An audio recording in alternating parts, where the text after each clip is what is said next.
This is the web transcription service of the Royal Canadian Military Institute. On June the 22nd, 2016, the Institute hosted a speakers dinner with Warrant Officer Sheldon Quinn of the Princess Patricia's Canadian Light Infantry, who spoke to the gathering on the topic of the members of Canada's First Nations in the Canadian Armed Forces and their experiences.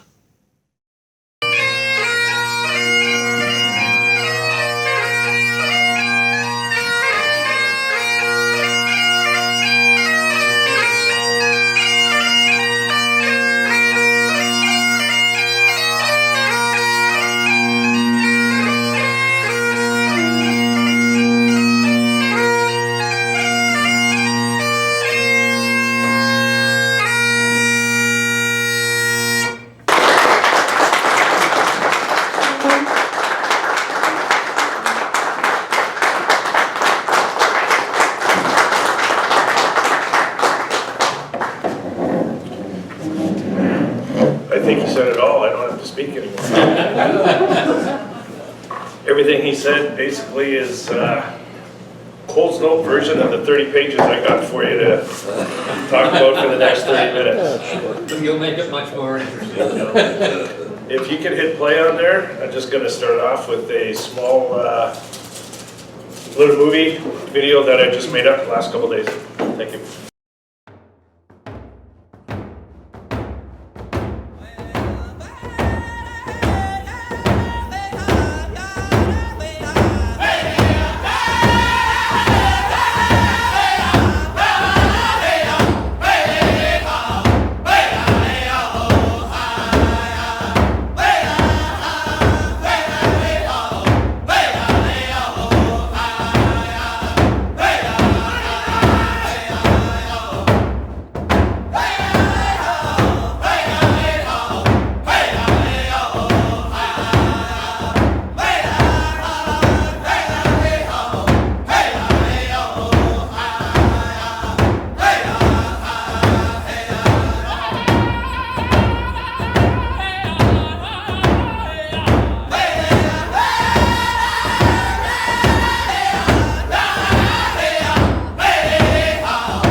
I'd like to acknowledge and pay respect to the local Aboriginal people and the traditional custodians of this land we are meeting upon tonight, the Mississaugas. Hi, miigwech, and thank you to the grandfathers of this land. Colonel Taylor, Colonel Hoare, Superintendent Hoy, Mr. Remo, and honored guests of the RCMI. I am a member of Satellite Cree Nation of Treaty 6 territory in Northeast Alberta. When I was first asked to attend this dinner and give a presentation about myself and my career, I couldn't help but feel honored to say yes. As time passed, I started feeling a little bit of trepidation. Not because I was scared or even dreaded being here, but because I started feeling nervous about speaking in front of a bunch of dignitaries. I looked for different quotes to ease myself into this presentation, and during my research, I found a fitting and most perfect quote. Quote, "That is not our way to set yourself apart and talk about who you are and what you've done. Let your life speak for you. With the Mohawk people, wisdom is how you live and how you interpret your mother and your father, what your grandmothers and your grandfathers have told you about this world, and then how you interpret that into the fact of living every day." Unquote. Tom Porter, Mohawk. I've always been fairly humble about some of my accomplishments, and after reading Mr. Porter's quote, I completely agree with the premise it provides. For many days and nights, and after all the research, I sat and thought about what I would say to you tonight. What can a warrant officer in the PPCLI tell you about himself? Or what can an Aboriginal tell you about his time in the Canadian Armed Forces? I can stand here and spend the whole night talking about my career, about my tours, about my day-to-day activities on training exercises, or even in garrison routine. But most of those can be talked about over a coffee or a beer. A beer might even make for a better story. That's what I thought about why I was asked to come here tonight and chat with you. And after talking to Mr. Raymond, the reason became clearer. I was asked to come here and talk about two things. One was to talk about the Aboriginal contribution to Canada's war efforts as far back as 1812. And two, I was also asked to talk about my own experiences and accomplishments as an Aboriginal in the military. Tie that into my opinions of what it's like to be a young Aboriginal in today's military, and there you have it. My presentation's complete. The first reason, too easy. I got this nailed. All I have to do is research some names, put them on a PowerPoint, talk about the wars they were in, and talk about some of the bigger accomplishments. Not that any one person's accomplishment or contributions or accomplishments should stand above another's, but because in some way they've all made an impact. The second reason, again, too easy, right? Talking about myself, maybe not, but we'll see how I do. One of the 7 teachings of the grandfathers is humility. As quoted by Mr. Porter, we as a people should let our lives speak for ourselves and stay away from being too much of a braggart about what we've done. So I will try to convey who I am as a soldier and a person in general through my achievements and accomplishments. To do this, I must go against my own teachings on humility, my beliefs, and what Mr. Porter's quote says, and talk about who I am and what I've done. I've spent over half my life as a soldier, and during this time I've seen a lot and done a lot. So picking some of my accomplishments should be fairly easy. I joined the Canadian Armed Forces in the early part of 1990, going off to basic on the east coast of Canada.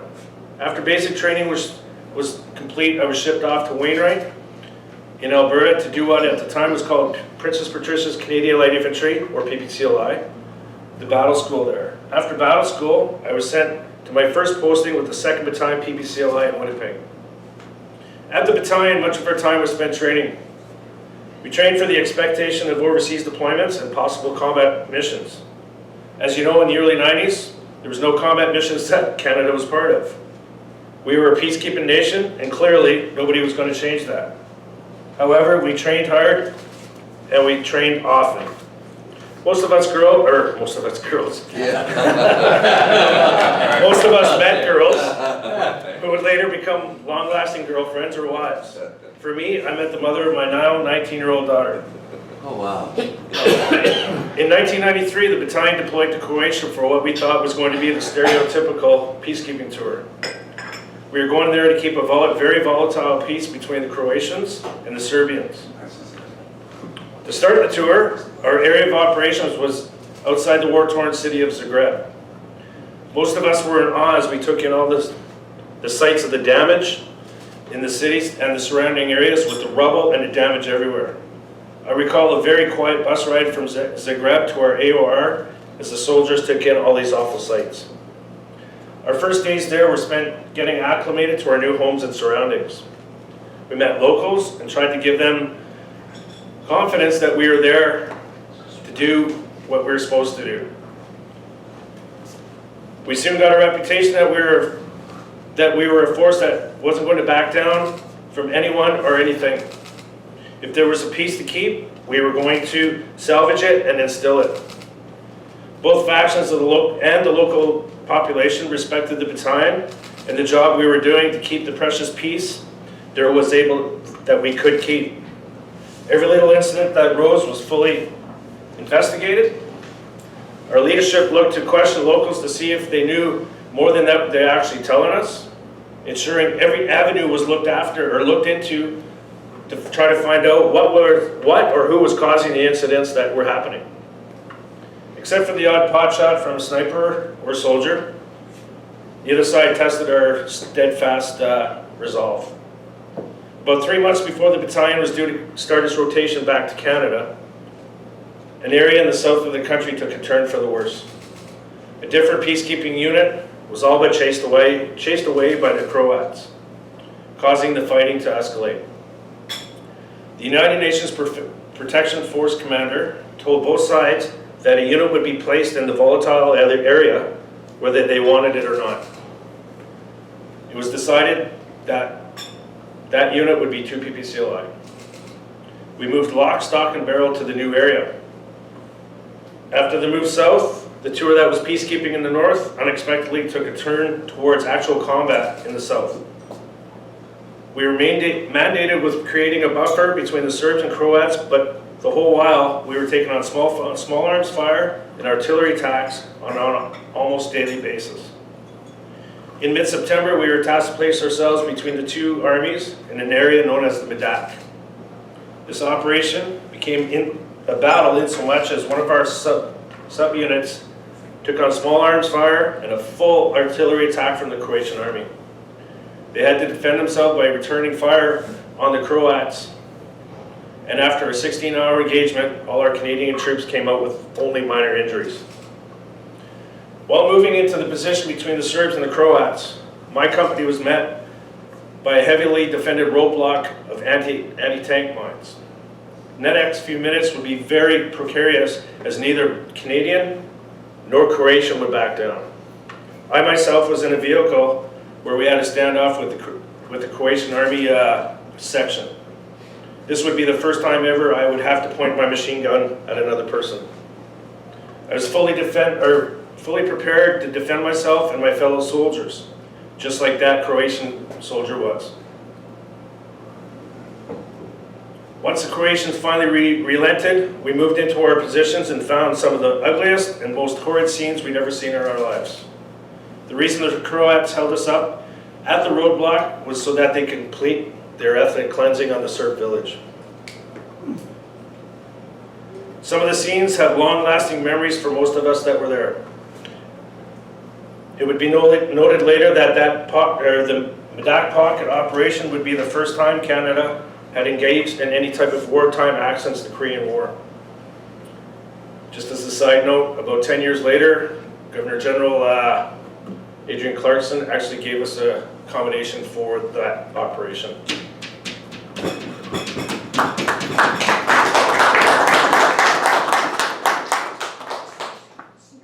In the following years, I deployed on 3 more tours in the neighboring Balkan country of Bosnia. My last deployment to the Balkans was in 2003.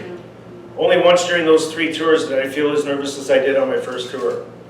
In 1997, a Canadian platoon was conducting routine weapons cache inspections at a local Bosnian army establishment.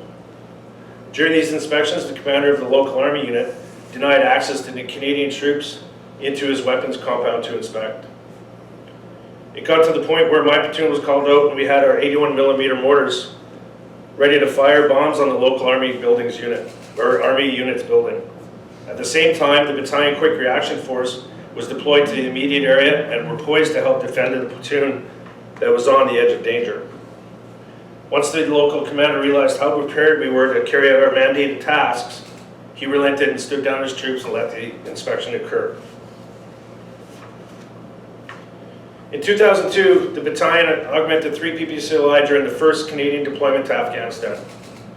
And for the next 11 or 12 years, a subunit from 2 PPCLI would deploy on almost every deployment to that country, either as attachment or on its own 2 tours. In 2003, the German Army stopped training at Safe B Shiloh in western Manitoba and went back to their homelands. So the government decided that the battalion would be moved into that area to make up for the loss of the Germans in western Manitoba. In 2004, every soldier and almost every family member was moved to Shiloh. Again, while we sent separate subunits to and from Afghanistan, we trained hard and we trained often. Over the next couple of years, I would gain different instructor and rank qualifications. I was promoted to the rank of Master Corporal just prior to my move to Shiloh, and to the rank of Sergeant in 2006. In the latter half of 2007, the battalion would start training to deploy to Afghanistan as a full unit. The training we completed for that deployment was as real to an actual tour as any training could be. In 2008, only weeks after the death of my mother, I deployed with the battalion as a section commander. This would be my first full combat tour, seeing actual combat within days of landing in the country, and seeing it again numerous times during that 7-month tour. We lost 19 soldiers during that tour. Some were my friends, some were subordinates of my friends, and some were acquaintances. Losing a brother in arms is never a good thing, but when you know that person or persons, it really hits home and can tug at you even more than it would if you didn't know him. In the end, I was able to bring back my section as one, not losing any of my 10 soldiers to any kind of injury or even worse, death. In 2010, I was posted to the Western Area Training Center in Wainwright with the purpose of teaching future leaders in the infantry. However, during my 2 years there, I was given the task to be an instructor in the nationally renowned Bold Eagle program. This program is one of 3 Aboriginal programs geared at giving Aboriginal youth a taste of the military, teaching them the same program that a recruit would go through during a PRES basic military qualification course. During each of those 3 summers I spent with the program, I was cited by the Canadian Army Commander for dedication, professionalism, and producing outstanding Bold Eagle graduates. In 2012, I was posted back to 2 PPCLI as a brand new warrant officer. After workup training, a good bulk of the battalion deployed back to Afghanistan in 2013. This time I deployed as a platoon second in command, commanding 40 soldiers, again bringing them all home without injury. After the 2008 tour, I was on an honor guard at the North American Aboriginal Achievement Awards, now called the Inspire Awards. And in the last few years, I've been asked to give congratulatory and commencement speeches at a local First Nations high school in Saskatchewan. I've also been invited to Aboriginal Remembrance Day ceremonies in the same area. Almost as career gratifying as being part of the Bold Eagle, I was given the opportunity to attend the 2015 Governor-General's Canadian Leadership Conference. The GGCLC brings together 240 of Canada's future leaders from all sectors of the business community within the country. I just so happened to be teamed with 17 of the finest of those 240 people. Tasked as a military liaison officer for the event, I was the lowest ranking MLO at the conference. However, by day 2 of the 2-week conference, my team asked me to drop the MLO moniker and be an actual part of the team, or be part of their amazing team, while giving my own feedback and impressions of the businesses and organizations that we've visited each day. Even more recently, I was in Ottawa at the end of May to receive teachings to be one of 6 Canadian Armed Forces Eagle staff carriers. Talk about humility. How can I bring honor to something as sacred as the Eagle staff? Prior to my teaching, I was like, I got this. I'll nail this position like I nailed being an instructor at Bold Eagle. I'll nail this just like I nailed giving commencement speeches to the high schools. And I'll nail this just like I nailed being an MLO. But after my teachings, I realized that nailing this position was not going to be as easy as all the things I've already accomplished. This is going to be a daily learning experience, and that while one day things will go as planned, another day things will go south, and I will be reminded that the Eagle staff is not about me. It's about our culture. It's about our Aboriginal service members who came before me. It's about all those Aboriginals that currently serve. And it's all about those Aboriginals who will serve in the future. And in the end, I think to bring honor to the staff, I'll have to bring honor to myself. How do I do that? In my opinion, it'll involve taking all 7 teachings of the grandfathers and instilling them into my daily routine as a leader, a soldier, a friend, even a subordinate, or just as important, a family man. The Eagle staff has taken on a life of its own. A carrier has had it at different graduation parades, at different powwows, and different native ceremonies around the country for the last 11 years. Last year it was present at the National War Monument in Ottawa as part of the Remembrance Day ceremony. And I am told that it will become a permanent fixture at the monument on all future Remembrance Day parades. It will also make the trip to France next week in preparation to be part of the 100th anniversary of the Battle of the Somme and the Battle of Beaumont Hamel, where Chief Warrant Officer Stan Mercady will carry the staff on that parade. It will also be in the Netherlands the week after, where Lieutenant Dustin LaBelle will carry it during the 4-day Nijmegen marches. Looking back at my early years in the CAF, I've never thought that being an Aboriginal would play a big part in my career and the senior NCO that I am today. To tell you the truth, I didn't even start finding my own culture until the last 10 or 12 years when I met my biological father. And we started having the relationship that we should have had when I was young. In turn, I've become very close with my 2 little brothers, and just as importantly, I've become a proud member of Satellite Cree Nation in Alberta. Out of it all, I came to find out that my great-great-grandfather was the chief who put his mark on Treaty 6 for our reserve at Fort Pitt, Saskatchewan in 1876. Pretty cool. Being an Aboriginal has opened up a lot of doors for me in the CF. Other than my overseas deployments, instructing on the Bold Eagle program was one of my proudest moments I've ever had in my career. Watching those kids graduate every summer, or each summer, with newfound confidence, and at times with a new sense of direction, was enough to fill anyone with pride and a sense of accomplishment. I often run into my graduates during my travels within the military community and during my everyday activities. I see such growth with them, or growth in them.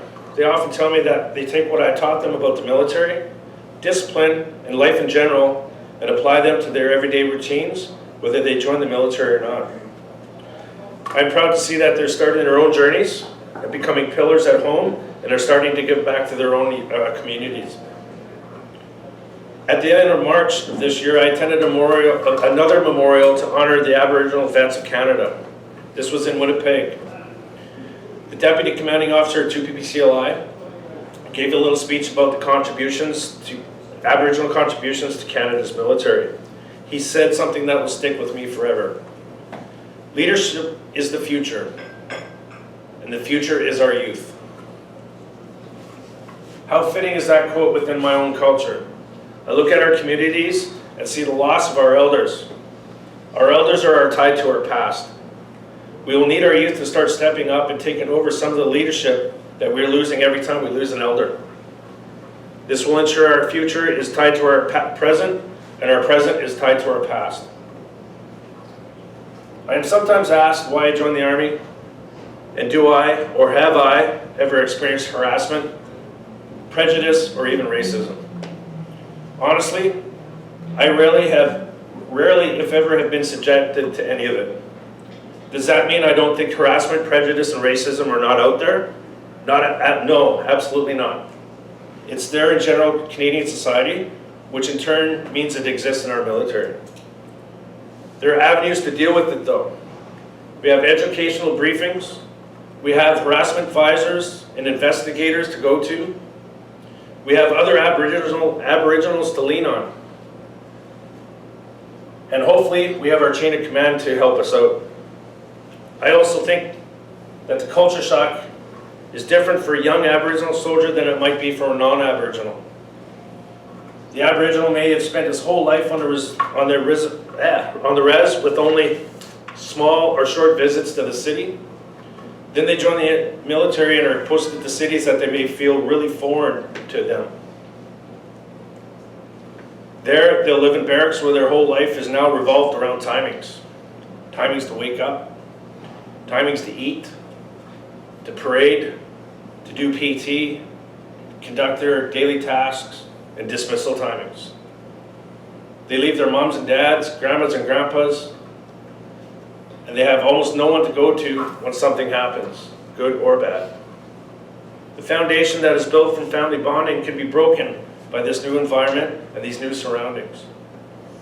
The basics and trades training that they have just endured may have formed some strong ties among their course mates, but for some this is not enough to substitute for the loss of family bonds. Bonds that they have built a lifetime of trust with. Someone they can turn to when things don't go right or it seems wrong to them. Someone that they can take that can take them out of the ruts that they might fall into sometimes.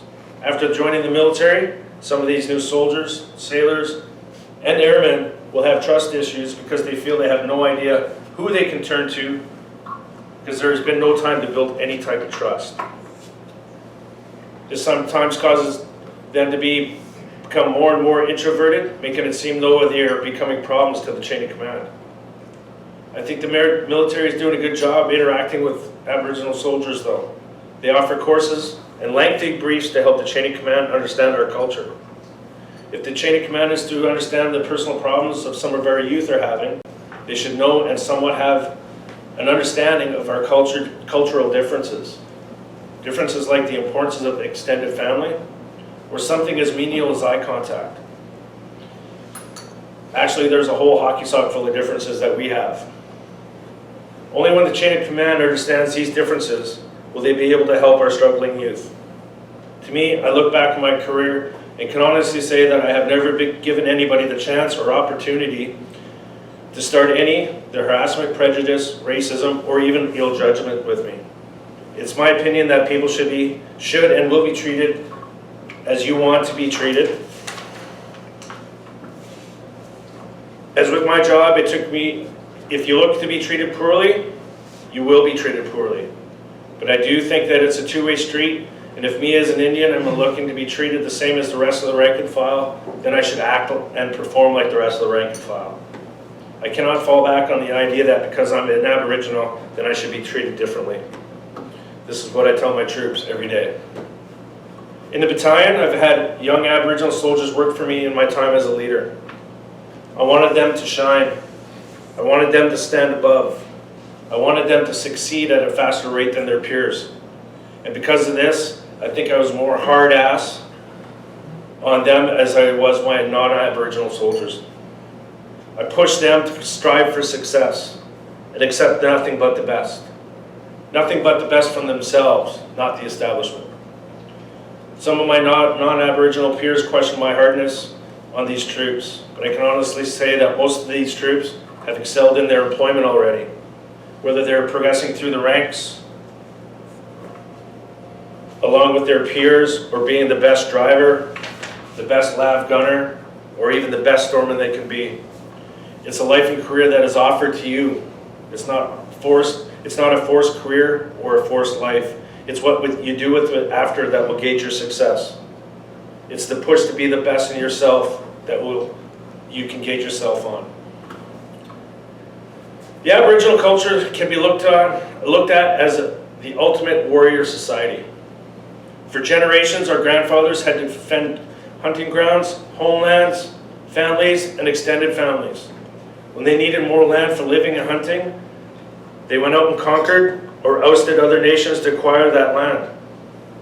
The culture remains the same. Our warrior spirit and society shines through in our continued resolve to protect our homeland. But now our homeland is the country, not just the little pockets of land our grandfathers lived on. Because of this warrior spirit, some of Canada's most decorated soldiers are of Aboriginal descent. Sheldon Tommy Prince was the epitome of warrior spirit. He was an Ojibwe who fought in World War II with the 1st Special Service Force. This unit was so feared by the Germans in World War II that they were given the nickname the Devil's Brigade. Sergeant Prince was one of Canada's most decorated Aboriginals. He was one of only 3 Canadians awarded the Military Medal and one of only a handful of Canadians to be awarded the Silver Cross by the Americans. One example of his heroics is when a comms wire he set up was severed during some shelling. He disguised himself as a local farmer and pretended to go work the crops on the land.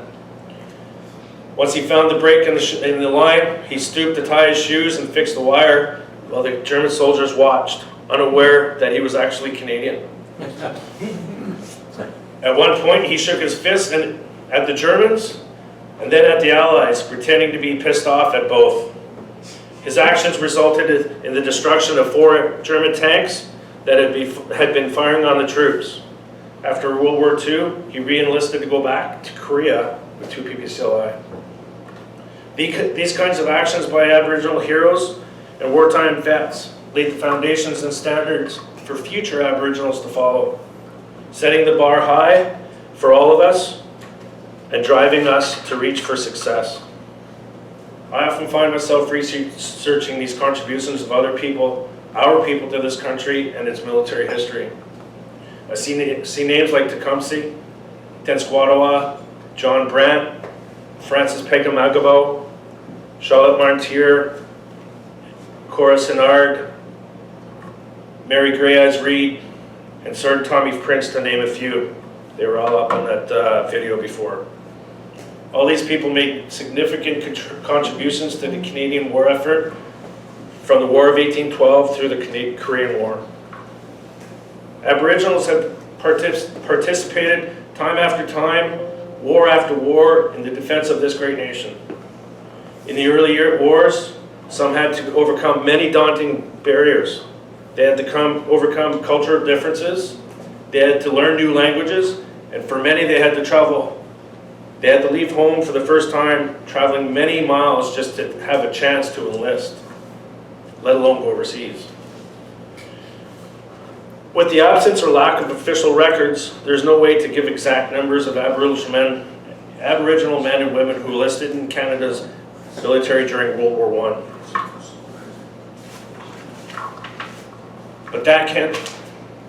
But the numbers can be accounted for. Over 4,000 Aboriginals volunteered for service during that war. More than 3,000 status Indians enlisted for World War II, to go along with the untold number of Métis and Inuit who enlisted during that war. And during the Korean War, there were several hundred Aboriginals who enlisted to take part. I wouldn't even want to guess how many have taken part in all the peacekeeping missions, and as of late, the Afghanistan years.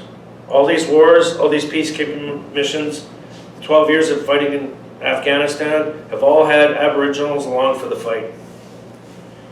Add these numbers to the numbers of natives who took part in the War of 1812 and fought in the Boer War, and you'd have some pretty staggering figures.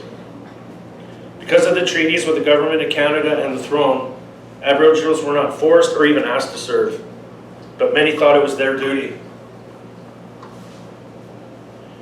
Francis Pegam-Agabo became the deadliest sniper and scout for World War I, and was credited with 378 kills and 300 captures. By war's end, he earned 3 military medals for his breathtaking courage. He's only one of 37 soldiers in the Canadian Expeditionary Force to hold that distinction at that time. As a tribute to this hero, the Canadian Army Commander and the Assembly of First Nations National Chief unveiled a life-size bronze monument of him at Parry Sound yesterday that went along with the Aboriginal Day.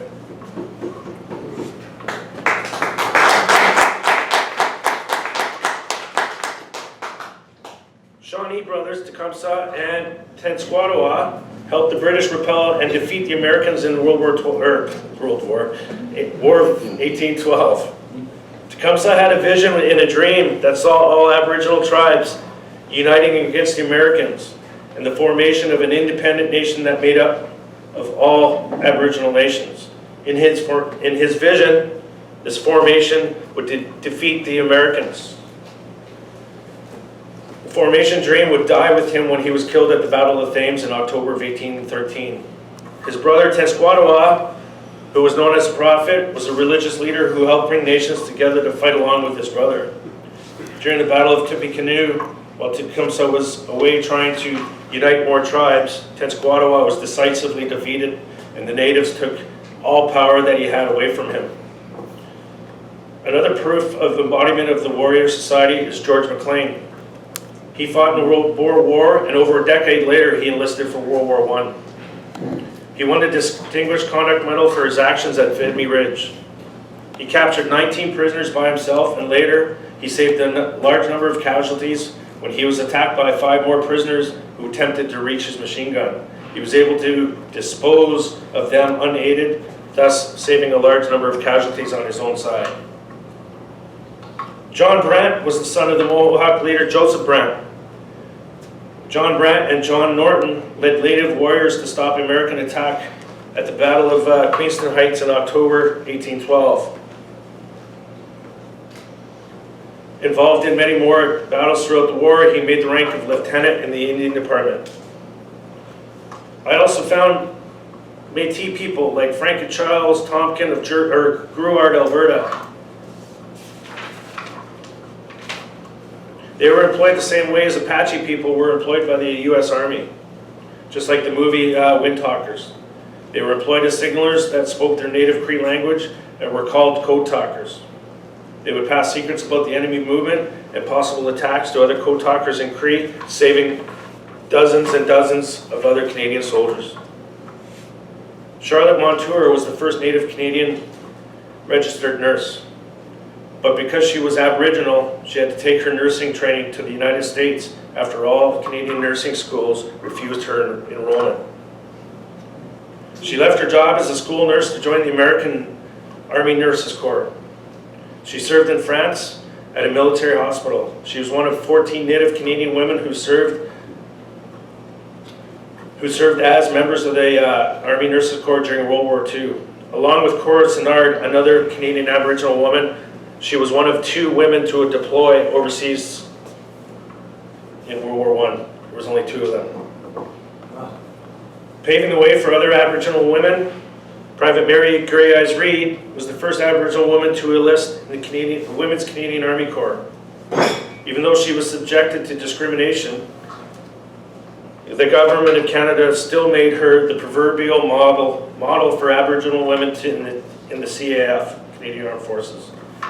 She was featured in most, if not all, recruiting posters that were geared at enlisting more Aboriginal women into the military. Even with how the government used her as a recruiting tool, she still wasn't allowed any access to the barracks because she was Indian.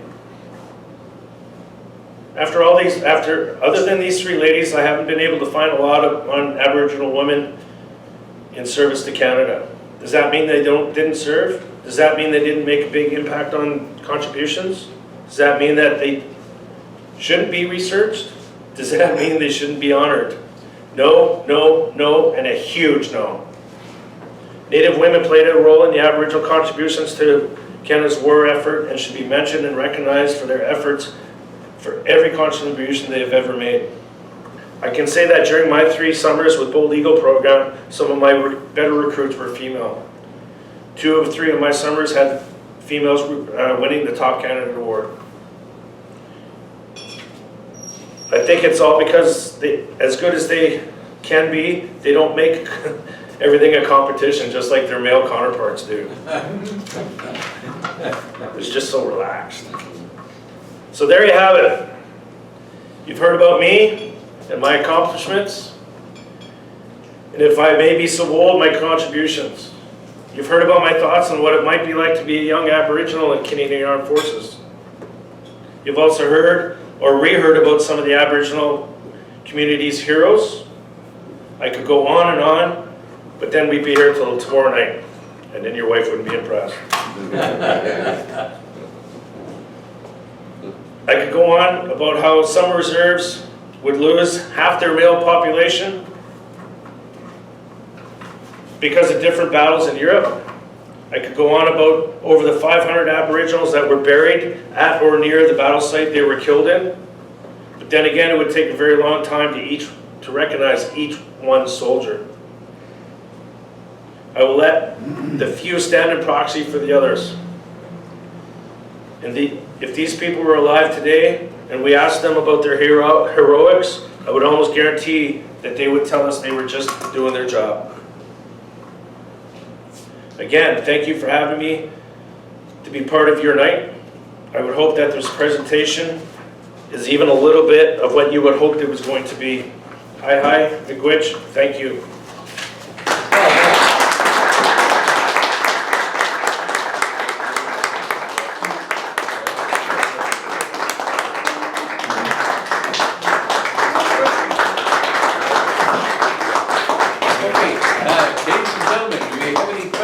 Sheldon. Are there any questions from the floor? Yes, Tony. Please be seated. Warrant. Sir. Thank you for your presentation, which I think was excellent, and that outlined the Aboriginals' contribution to our Canadian war effort.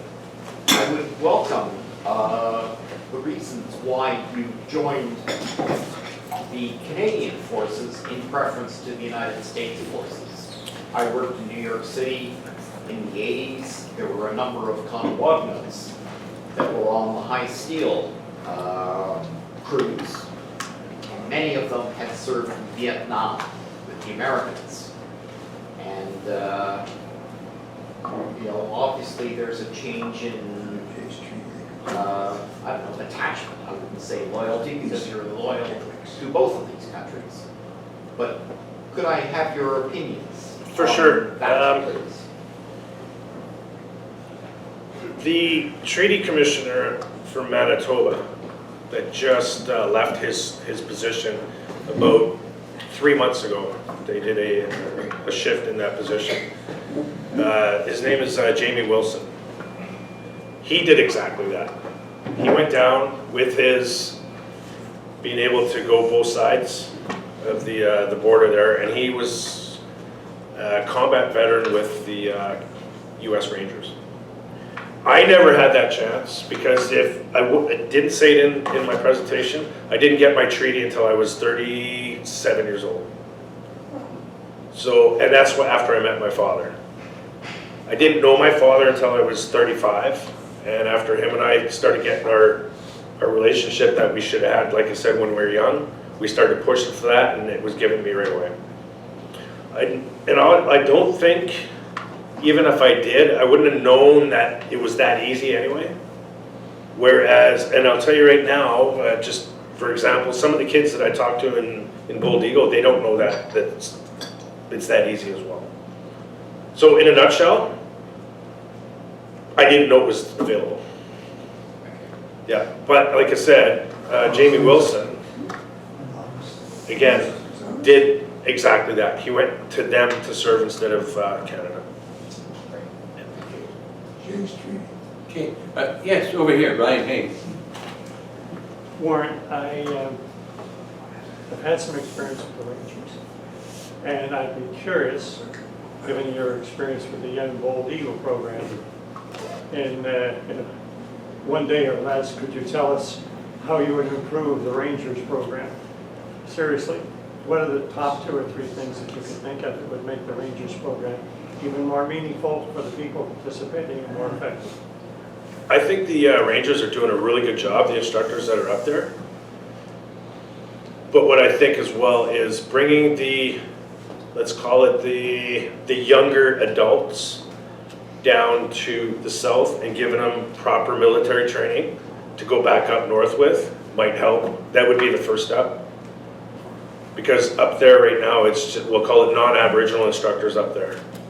So if you brought those younger adults down to give them even like what the Bold Eagle program goes through, they could take that teaching, that discipline, and go back up north with. So that'd be the first thing. The next thing would be, I might not go because I hate the cold, but is sending more Aboriginals up there to be part of that community as instructors. Okay, are there any other questions? Are there any other I've got a questions? quick one. Yeah, I'm just wondering about Aboriginal Veterans Associations or groups. There's one large national one, but are there more local groups? Are you talking about the one that Mr. Blackwolf runs? Yeah, that's the big national. Yeah, that's the big lab, Yeah. okay. Yes and no. I think the high school I go to every year for the commencement speeches has their own little band of brothers, I guess you could say, for lack of a better word. I think it all depends on each of the, we'll call it the community's reservations, whether they have their own monument. Because not all of them have their own monument. My home reserve does. The reserve that I do my speeches, commencement speeches, has their own monument. So I think if they have that bond, that would build their little band of brothers, like both his reserve and mine do.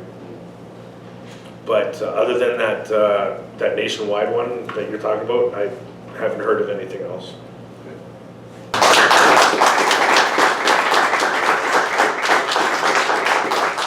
This has been another in the ongoing series of podcasts brought to you as an educational service of the Royal Canadian Military Institute. You can keep abreast of our web offerings as well as our live events by visiting our website at www.rcmi.org. Once again, this is Eric Morse saying thank you for being with us and good night.